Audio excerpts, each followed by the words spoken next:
नमस्कार, अमन study point पर आप लोगों का हार्दिक स्वागत है। दोस्तों, कल यूपी पीसीएस प्रारंभिक परीक्षा संपन्न हुई और मैं उम्मीद करता हूं कि जितने भी लोग मेरे साथ जुड़े हैं उन सबका पेपर काफ़ी अच्छा हुआ होगा। बात करेंगे कि कैसा रहा कल का पेपर, पूरी चर्चा देखेंगे।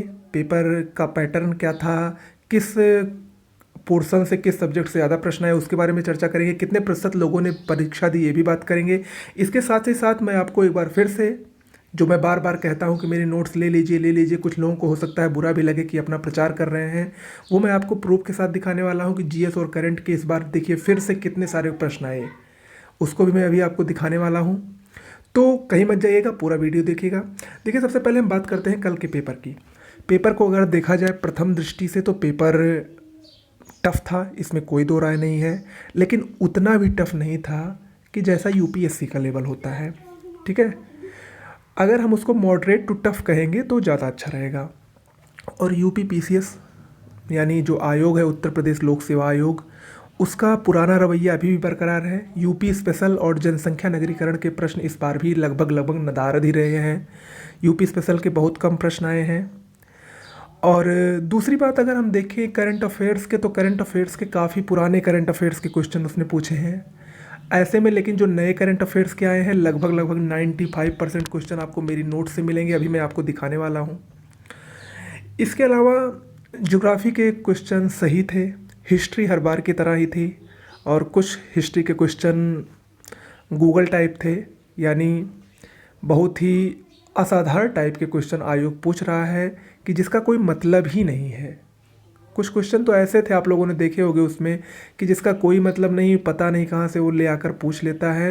फिलहाल ऐसे क्वेश्चंस के पीछे हमको नहीं परेशान होना है, लेकिन फिर भी आयोग अपना पैटर्न नहीं चेंज कर रहा है। लेकिन हाँ, एक बात तो अब तय हो गई है, अगर आप लोग यूपी पीसीएस की तैयारी कर रहे हैं तो आपको अच्छी तैयारी करनी पड़ेगी। और दूसरी बात, अब आयोग आप लोगों से चाहता है कि आप लोग कॉन्सेप्चुअल बेस पढ़ें। फैक्चुअल का ज़माना लगभग ख़त्म है। इस बार आपने पूरे पेपर में देख लीजिए, बहुत कम आयोग ने डाटा पूछा है। ओके, तो कुल मिलाकर सबसे बड़ी बात यह है कि आप लोगों को अच्छे से तैयारी करनी होगी। और मैं बार बार आपको अपनी नोट्स लेने के लिए इसीलिए कहता हूँ, क्योंकि मेरी नोट्स से लगभग इतना पेपर इस टाइप का होते हुए भी लगभग क्वेश्चन आए थे। इस वीडियो में मैं आपको करंट अफेयर्स के दिखाऊंगा, उसके बाद मैं आपको जीएस का अलग से वीडियो बनाकर दिखाऊंगा, जिससे आप लोगों को विश्वास हो सके। कुछ लोग यकीन नहीं करते हैं। ओके, और इसके अलावा हमारे चैनल पर नोट्स सभी के उपलब्ध हैं। आप आरओ मेंस के लेना चाहते हैं, बीईओ मेंस के लेना चाहते हैं, यूपी पीसीएस मेंस के लेना चाहते हैं, यूपी पीसीएस प्री के लेना चाहते हैं, तो सभी की नोट्स आपको उपलब्ध हैं। अगर आप चाहें तो उसको ले सकते हैं। ओके, उसके लिए आपको डिस्क्रिप्शन बॉक्स में एक मोबाइल नंबर दिया गया है, उस पर मैसेज करना है नोट्स लिखकर। देखिए, कट ऑफ तो मैं अभी आपको नहीं बताने वाला हूँ, क्योंकि कट ऑफ का सटीक अनुमान 1 से 2 दिन में पता चलेगा, जब काफ़ी ज़्यादा लोगों का मैं सर्वे करूँगा। ओके, और अगर रही बात कितने लोगों ने परीक्षा दी है, तो लगभग 53% लोगों ने आल यूपी में परीक्षा दी है। 53% लोगों ने यूपी पीसीएस का पेपर दिया है, यानी ठीक ठाक मात्रा है, कोई कम नहीं है ना बहुत ज़्यादा है। इसका मतलब काफ़ी अच्छा कंपटीशन रहने वाला है। सीटें भी इस बार कम है, तो प्रथम दृष्टया मैं आपको ये बता दूं कि आप लोग लेकिन परेशान मत होइएगा, ये एक सत्य है, कड़वा सत्य है, कि जो कट ऑफ रहेगी वो ज़्यादा ही जाएगी। ठीक है, पेपर भले ही किस स्तर का रहा हो, उसका सबसे प्रमुख कारण यही है कि सीटों का कम होना। अभी हो सकता है सीटों में कुछ वृद्धि अगर हो, तो इसीलिए मैं आपको अभी कट ऑफ नहीं बता रहा हूँ। 1-2 दिन वेट करिए, उसके बाद मैं आपको सटीक अनुमान बताऊँगा कट ऑफ का। ओके, चलिए हम लोग देखते हैं कि करंट अफेयर्स और जीएस के कितने क्वेश्चंस आए थे हमारे नोट से सीधे सीधे। मैं इसीलिए आपको बार बार कह रहा हूँ, छोटी सी नोट्स थी करंट अफेयर्स की और छोटा सा नोट्स हमारा जीएस का है, काफ़ी विस्तार पूर्वक है, सब कुछ उसमें लिखा गया है। अगर आप लोग उसको ले लें, नहीं लिया कोई बात नहीं, अभी भी ले लें 2021 की तैयारी के लिए, अगर आप लोग सफल होना चाहते हैं तो। पहला क्वेश्चन था इसमें देखिए बाघों की गणना के वाला आया था 2018 में जारी, कौन सा सही नहीं है। भारत में विश्व के कुल बाघों की आबादी का 70% है और दूसरा भारत के लगभग 30% बाघ अभ्यारण्य को बाहर रहते हैं। देखिए ये क्वेश्चन जो है इसको मैंने सबसे पहला, हमारा नोट्स का पहला पॉइंट यही था, राष्ट्रीय बाघ गणना रिपोर्ट 2018। यहाँ पर देखिए मोटी हेडिंग में लिखा है 70% आबादी भारत में है, बाघ संरक्षित क्षेत्र कुल 55% है और 35% बाघ बाहर रहते हैं। ओके, एकदम सीधा सीधा इसमें लिखा गया था। जिन्होंने मेरी नोट्स ली है वो काफ़ी अच्छा करके आए हैं। ओके, दूसरा क्वेश्चन, किसने ग्लोबल वैक्सीन सम्मेलन की 4 जून 2020 को मेजबानी की। देखिए मेरी नोट्स में वर्चुअल वैक्सीन सम्मेलन, शिखर सम्मेलन 4 जून 2020 को ब्रिटेन की मेजबानी में संपन्न, यानी यूनाइटेड किंगडम। भारत $15 मिलियन दिया था इसमें। ओके, ये हुआ। तीसरा क्वेश्चन भी देखिए, नई शिक्षा नीति के बारे में, इस पे जो 2 कथन दिए गए हैं, पहला लिखा है डॉक्टर के कस्तूरी रंगन की अध्यक्षता वाली समिति द्वारा तैयार की गई, दूसरा विगत 38 वर्ष से लागू पिछली शिक्षा नीति को बदल देगी। इसमें एक ही सही था, वो क्यों? क्योंकि यहाँ पर लिखा है 1986 में लागू शिक्षा नीति का स्थान लेगी और 1986 और 2020 में 34 साल ही होते हैं, ना कि 38 साल होते हैं। और दूसरा पॉइंट देखिए, के कस्तूरी रंगन की अध्यक्षता वाली समिति के सुझावों पर आधारित। देखिए एकदम कितने क्वेश्चन और कितना सटीक मैंने आपको नोट्स प्रोवाइड किया था। इसीलिए मैं बार बार कह रहा हूँ कि नोट्स हमारी बहुत ही अच्छी है, अब आप लोग भले ही कुछ उसको समझें।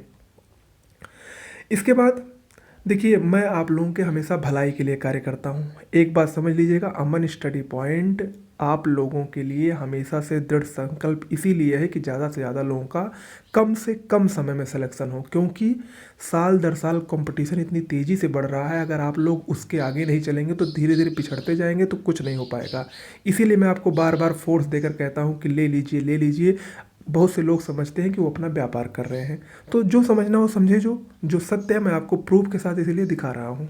ओके, अगला क्वेश्चन देखिए, निम्न में से किस देश को 2021-22 के लिए संयुक्त राष्ट्र सुरक्षा परिषद के अस्थायी सदस्य के रूप में जून 2020 में नहीं चुना गया है। देखिए आयरलैंड, नॉर्वे, मैक्सिको, कनाडा।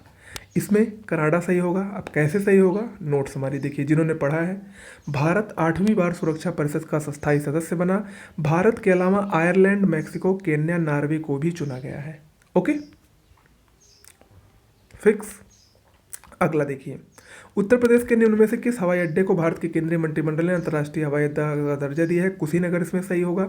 देखिए इसमें मैंने दिया है यूपी के कुशीनगर हवाई अड्डे को अंतर्राष्ट्रीय हवाई अड्डे का दर्जा। ठीक है, तो यानी देखिए कुछ भी आपको ऐसा नहीं है कि जो ना मिले। इसके बाद देखिए, निम्न में से किस राज्य संघ राज्य क्षेत्र द्वारा 7 अगस्त 2020 को विद्युत चालित वाहन नीति की घोषणा की गई है। यहाँ पर देखिए, ये भी हमारी नोट्स का हिस्सा है, विद्युत चालित वाहन नीति दिल्ली, यानी उसमें दिल्ली सही होगा। ओके, यहाँ पर आप लोग देख लीजिए। अगला है, निम्न में से किस भारतीय फाउंडेशन ने अगस्त 2020 में फूड विजन 2050 पुरस्कार प्राप्त किया है। इसमें नांदी फाउंडेशन सही होगा। आप लोग देख लीजिए, इसका भी हमारे पास है फूड विजन पुरस्कार 2050, नंदी फाउंडेशन। आपको सब कुछ मिलेगा हमारे नोट्स में, मैं इसीलिए बार बार कहता हूँ आप लोग खुद प्रूफ के साथ देखिए। अगला क्वेश्चन, विश्व बैंक की ईज ऑफ डूइंग बिजनेस की रिपोर्ट के कौन सा कथन सही है। पहला, ease of doing business report 2020 में भारत का 63वां स्थान है। दूसरा, 2019 में 77वां स्थान था। इसमें दोनों सही होगा। कैसे सही होगा, देखिए यहाँ पर हमारे सूचकांक वाली,